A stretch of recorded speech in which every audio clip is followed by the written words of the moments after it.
Hello everyone, welcome to Sanmarga classes. ಘನಗಳು ಮತ್ತು ಘನಮೂಲಗಳು ಅಧ್ಯಾಯದ 16ನೇ ಪ್ರಶ್ನೆಯನ್ನ ಗಮನಿಸಿ.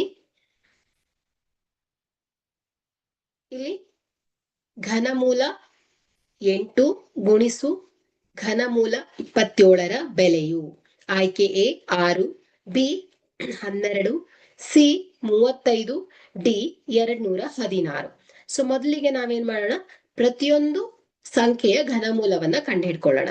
ಸೊ 8ರ ಘನಮೂಲ ಏನಾಗತ್ತೆ ಹೇಳಿ, 2. ಯಾಕಂದ್ರೆ 2 ಗುಣಿಸು 2 ಗುಣಿಸು 2 ಏನ್ ಹೇಳಿ ಈಸ್ ಈಕ್ವಲ್ ಟು 8 ಅಲ್ವಾ. ಸೊ ಈಗ 27ರ ಘನಮೂಲ, ಸೊ 27ರ ಘನಮೂಲ 3. ಓಕೆ, ಸೊ ಈಗ ಇವುಗಳ ಬೆಲೆ ಏನಾಗತ್ತೆ, 2 ಗುಣಿಸು 3. ಸೊ ಈಸ್ ಈಕ್ವಲ್ ಟು ಎಷ್ಟು ಬರ್ತಾ ಇದೆ, 6 ಅಲ್ವಾ. ಹಾಗಾದ್ರೆ ಕೊಟ್ಟಿರುವಂತಹ ಆಯ್ಕೆಯಲ್ಲಿ ಸರಿಯಾದ ಆಯ್ಕೆ ಯಾವ್ದಾಯ್ತು, ಎ 6 ಇದರ ಬೆಲೆ ಆಗಿದೆ. Thank you.